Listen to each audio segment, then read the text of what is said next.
No se trata de conocer mi verdad. Vosotros sabéis que muchas veces, con frecuencia, de forma no intencionada, buscamos imponer nuestra verdad a los demás, considerando que nuestra verdad es la verdad, que lo que vemos es toda la realidad y no solo un pequeño aspecto de la realidad. La apariencia que las personas muchas veces mostramos es una apariencia tosca, que no hace juicio a la realidad. ¿Y esta apariencia de dónde viene? ¿Por qué se genera así? Es una mezcla muy compleja. En primer lugar está la máscara. ¿Qué es la máscara? Es como yo me he de presentar ante vosotros y ante vosotras para no mostrar mis vulnerabilidades y mis fragilidades, para no mostrar mis miedos, para no mostrar mis desconfianzas, para no mostrar mis despistes, mis torpezas. Pero a veces, por más que la máscara esté actuando, observando la realidad atentamente, diciéndome, Mario, quieto, no muestres esto, ponte más serio, la espalda más recta, de vez en cuando se cuelan torpezas, se cuelan inseguridades, se cuelan miedos, se cuela la sombra, descubierta por Carl Gustav Jung en un sueño, cuando vio que algo le seguía y sintió terror. De repente se dio la vuelta y vio que lo que le seguía era su propia sombra. Pero, sin embargo, también sabemos que en la expresión que tenemos las personas a veces hay una enorme grandeza y nos sale una idea colosal, o somos especialmente creativos o especialmente bondadosos y generosos. Y eso es porque también se cuela lo más profundo que hay en el ser humano, que es hacia donde está destinado en nuestro viaje. El núcleo, el core, la esencia del ser humano, lo que nos da nuestra existencia. Si nosotros vamos abandonando un poco el pensamiento, lo cual se consigue a través de la reflexión profunda, la meditación, el silencio, del que tú nos hablabas tan bellamente, Javier, el silencio, cerrar los ojos, y empezamos a alejarnos de este diálogo incesante que a veces tenemos, esta jaula de grillos, penetramos en el núcleo de la geoda. Y en el núcleo de la geoda, que es el mundo del inconsciente, ya no hay pensamiento, solo hay una experiencia directa con la realidad, una intuición profunda de lo que eres. Y el primer estrato que nos encontramos es la sombra. ¿Qué es la sombra? Todo aquello de ti, no solo que no te gusta, sino que crees que no es aceptable y has sumergido en las profundidades de la inconsciencia porque crees que si lo muestras vas a ser rechazado. Hay una sombra que es la sombra blanca en la cual sumergimos incluso la alegría. Imaginaros que habéis estado en un entorno familiar cuando erais pequeñitos o un entorno escolar y vosotras vuestra alegría la mostrabais y alguien os ha dicho, aquí todo es demasiado serio. ¿Qué es eso de reírse tanto o estar tan contento? Por eso, la primera experiencia cuando se entra a través de la meditación, la reflexión o el silencio profundo es la experiencia con la sombra. No es una experiencia agradable, es entrar en el basurero. Pero ese basurero es parte de lo que somos. Nosotros no somos basura. Una ciudad con basura no puedes decir es un basurero. Tiene basura y esa basura es parte de lo que eres. Y si no lo asumes, si no lo asumimos, si lo aceptamos, va a salir por los recovecos y cuando menos te interesa, vas a decir lo que no querías decir. Y cuando menos te interesa, vas a hacer lo que no querías hacer. Pero fijaros, en el núcleo de la geoda está el ser, lo que nos da la existencia. Lo profundo, lo inefable, lo que no hay manera de describirlo con el lenguaje, pero se puede experimentar con extraordinaria profundidad. Cuando las personas somos violentas, es porque tenemos miedo y porque sufrimos. Detrás de todo acto de agresividad hay una persona que sufre y que muestra su sufrimiento, curiosamente, haciendo sufrir a los demás. No te sientas ofendido. Libérate de la necesidad de ganar. Libérate de la necesidad de tener razón. Libérate de la necesidad de sentirte superior. Libérate de la necesidad de tener más y más. Libérate de la necesidad de identificarte con tus logros. Yo soy mis logros. Yo soy mi estatus. Yo soy mis títulos académicos. No. Tú eres mucho más que eso. Tú tienes unos títulos académicos, tú tienes una formación, tú tienes unos años, tú tienes una nacionalidad, tú eres mucho más que eso. Sé amable, pues, Platón, sé amable, pues cada persona con la que te cruzas está librando su ardua batalla. Si cada persona fuera un libro, nos daríamos cuenta de que la historia de su interior es mucho más valiosa que la portada. El opuesto al amor no es el odio. No puede serlo. Lo opuesto al amor es el miedo. Gracias.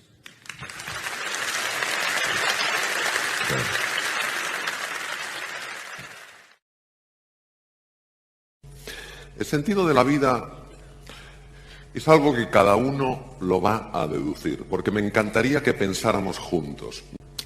Cuando estoy hablando de una dimensión espiritual, no estoy hablando nada más que de abrirse a la posibilidad de que esta dimensión exista.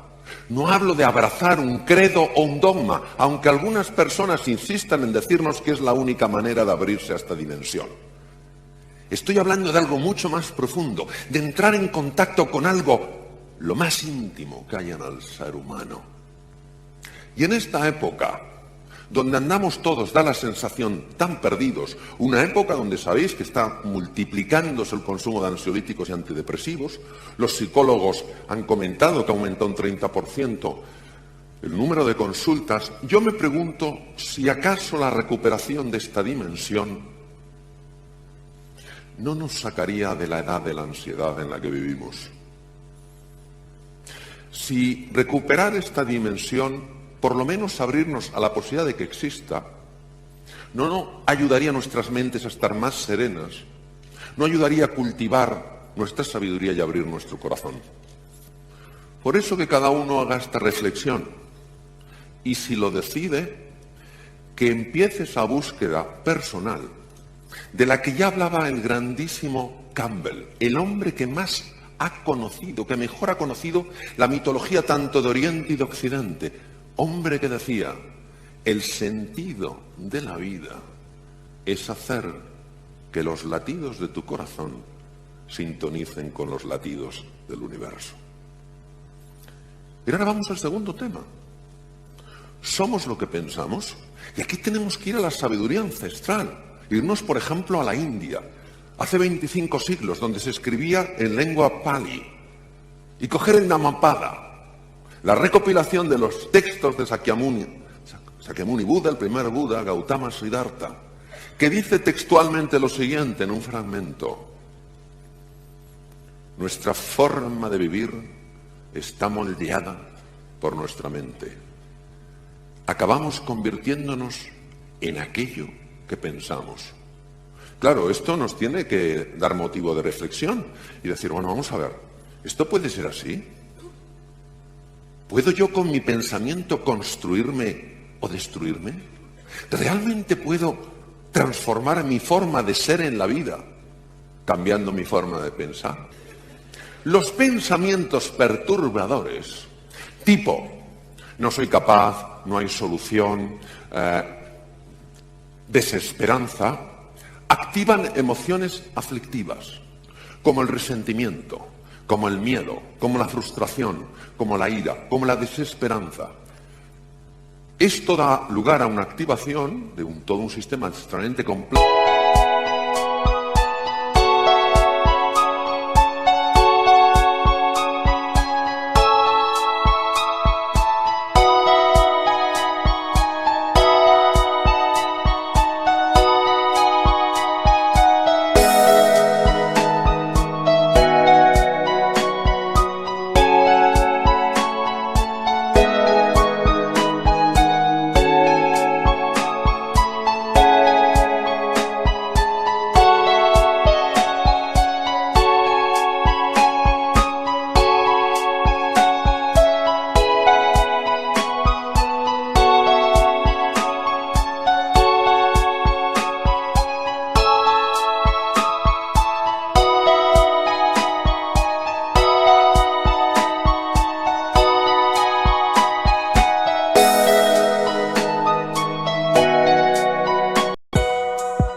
del Circo Price veamos a alguien con aspecto tipo tonelillo y le digamos, madre mía, tú debes tener emociones aflictivas por todas partes, porque no necesariamente es así. 9. Alteran la coagulación, aumentan la coagulación, con la posibilidad de strokes, accidentes cerebrovasculares. 10. Producen úlceras pépticas, cólones irritables, gastritis crónica, reflujo gastroesofágico, producen osteoporosis, destruyen la masa muscular. Esto es muy serio. Es decir, realmente el pensar nos altera profundamente. Y veréis, todos tenemos hábitos de pensamiento, algunos de los cuales son muy negativos. Que fijaos, no los vivimos como ideas, sino como creencias, como certezas absolutas. Y el gran filósofo José Ortega y Gasset decía, las ideas las tenemos, en las creencias estamos. Y estas creencias disfuncionales sobre nosotros, sobre el mundo, alteran por completo la percepción de las cosas. Es decir, acabamos viendo según pensamos. Imaginaros lo que es ponerse unas gafas oscuras, olvidarte de que te has puesto esas gafas y observar el mundo así. Hay veces que nos envuelven emociones como la ira, el resentimiento, la frustración, y las vemos tan sólidas que creemos que no podemos hacer nada, que no tenemos un camino. Es como si fuéramos espectadores en una película, en un drama, y de repente nos convirtiéramos en el personaje. No, la persona está oculta por el personaje. La persona no es el personaje. Tenemos que reinventar nuestra forma de mirarnos. Tenemos que recordar que lo más importante no es lo que está delante de nosotros ni lo que está detrás de nosotros, sino lo que está dentro de nosotros. Es un trabajo precioso, es un trabajo consistente, donde poco a poco vamos aflorando toda nuestra grandeza, todo nuestro ser. Me voy a despedir con unas palabras de Kahlil Gibran, que decían: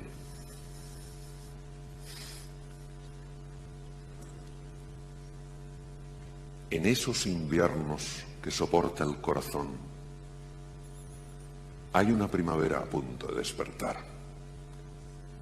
Detrás de la noche más oscura, siempre hay la promesa de un espléndido amanecer. Nosotros, ante los zarandeos de la vida, cuando la vida nos da por todos los sitios, podemos caer en la oscuridad de la desesperanza o abrirnos a la oscuridad del misterio, sabiendo, creyendo que aunque no lo veamos, aunque no lo comprendamos y aunque no nos guste, en la vida todo tiene un sentido. Gracias. Vamos a ver, de la zona de confort, en mi experiencia, la zona de confort tiene tal poder gravitacional que se parece a un agujero negro. Cuando yo salgo de la zona de confort, me siento peor que cuando estaba dentro. Sin embargo, estoy mejor. De hecho, esta zona se llama zona de breakdown, zona de hundimiento. ¿Qué ocurre? Que al sentirme peor y creer que los sentimientos son mi brújula, vuelvo a la zona de confort. Solo las personas que se mantienen en la incomodidad, enfocados en la oportunidad, pasan de la zona de breakdown, de la zona de hundimiento, a la de breakthrough, de descubrimiento. ¿Vale? Por eso, lo más importante para mí no es el talento, sino el carácter. La capacidad de sostenerte en base a un propósito, una visión y unos valores sólidos. De la zona de confort, en mi experiencia, se sale de tres formas, dado lo potente que es. Primera, por inspiración. Tú oyes algo, tú ves algo, tú escuchas algo que te conmueve por dentro y dices, oye, puedo aspirar a una vida diferente, y sales. La segunda, por desesperación. Estás harto de estar harto. Y la tercera es porque la vida, en su infinita sabiduría y amor, te saca para que crezcas. Y aquí es donde tienes que fiarte realmente de que el universo no es azaroso, sino que está basado en la conciencia y el amor infinitos. Y que si eso te ha pasado, no te ha pasado porque sí. No busques el por qué, sino el para qué. Lo que pasa es que muchas veces nosotros queremos influir en otros cuando no estamos influyendo en nosotros mismos. Y queremos que la otra persona se atreva cuando nosotros no nos atrevemos. Y al final lo único que mueve es el ejemplo, porque el ejemplo no debe...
Hablo desde el concepto, no puede pasar de la cabeza. O sea, al final, en lo pequeño es trabajar para aflorar tu grandeza.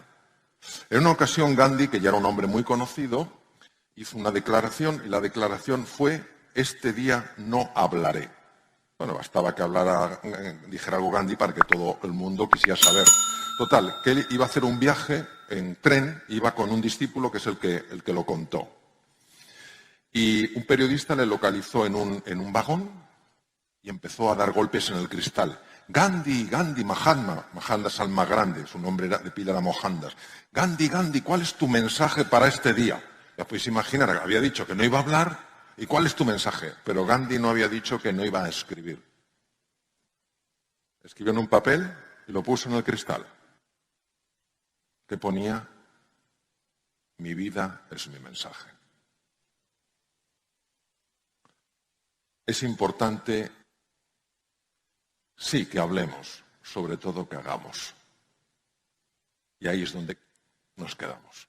Escribimos libros sobre liderazgo y no lideramos. Escribimos libros sobre la comunicación y no escuchamos. Eso es lo que yo te diría. De nuevo, San Juan, la verdad os hará libres. ¿Por qué tenemos menos impacto del que podríamos tener? Porque muchas veces no vivimos lo que decimos. Gracias.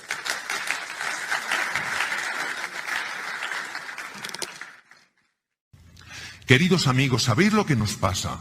Que nos acostumbramos a vivir en lo que se llama la zona de confort, porque nos da una idea de seguridad, de que controlamos, de que eso es predecible, es nuestro status quo.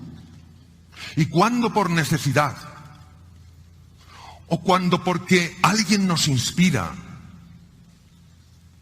un libro, un ejemplo,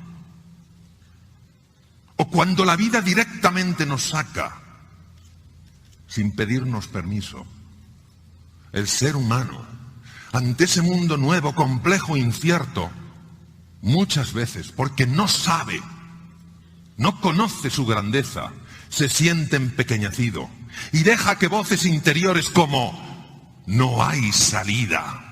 Tú no eres capaz, no mereces ser feliz, se adueñen de nosotros. ¿Sabéis que se ha demostrado con técnicas modernas de radioinmunoensayo y neuroimagen, que cuando nos hablamos de esa manera, la sangre se llena de cortisol y el cerebro de glutamato. ¿Y sabéis lo que hace esto? Produce muerte neuronal. Hace que pensemos con poca claridad, nos volvemos irascibles o nos bloqueamos. Paraliza el sistema digestivo. Produce digestiones pesadas, úlceras, subida de ácido, colon irritable. Bloquea el sistema de defensa del cuerpo, los leucocitos o glóbulos blancos, los macrófagos, los linfocitos CD4, los natural asesinos, NK. Todo eso lo bloquea. Sin embargo, cuando un ser humano ante la incertidumbre, ante la complejidad, en lugar de arrugarse, dice sí al desafío, y a pesar del miedo, a pesar de la oscuridad, cree que hay algo hermoso, que hay diamantes ahí en algún lugar y que los va a encontrar, está demostrado que empiezan a activarse genes rápidos en menos de 4 horas. Aparecen nuevas conexiones neuronales, las espinas dendríticas del profesor Cajal, que las descubrió hace tanto tiempo, empiezan a proliferar. Neuronas conectan como nosotros hemos conectado hoy con esas madejas tan preciosas. Comparten más información, nos volvemos seres más inteligentes. Además, células madre localizadas en las cavidades cerebrales, los ventrículos, empiezan a emigrar hacia los hipocampos, centros esenciales para controlar el miedo, centros que segregan dopamina, una hormona que te hace sentir confiado. Aprendes deprisa, fenómeno llamado neurogénesis. Hay un aumento en el riego sanguíneo de la parte anterior del cerebro, del área prefrontal. Piensas con más claridad, tomas mejores decisiones, eres más creativo porque ves más. Por eso es tan importante que salgamos de esa zona de confort, poquito a poco. ¿Cuál es el paso más pequeño que me atrevo a dar? Y entremos en la zona del coraje, en la zona del valor. Porque es ahí cuando afloran nuestros talentos, cuando se despiertan energías dormidas, cuando descubrimos la grandeza que hay dentro de nosotros. Cuanto más complejo sea el entorno, cuanto más incierto sea el contexto, más importante es que creemos una visión ilusionante. Por eso, con todo el cariño, os quiero transmitir lo siguiente. Las ideas son claves, sobre todo cuando se convierten en ideales. El ideal de una vida, el aceptar los riesgos, porque es donde los seres humanos crecemos y evolucionamos. El decir sí a los desafíos y a pesar del dolor, a pesar de la confusión, a pesar de la frustración, tener siempre una imagen de grandeza, de plenitud. Porque lo que nosotros hagamos con nuestra vida puede convertirse en 2 cosas, un aviso o un ejemplo. Hacer de vuestra vida eso que ya sois, un ejemplo de grandeza. Gracias.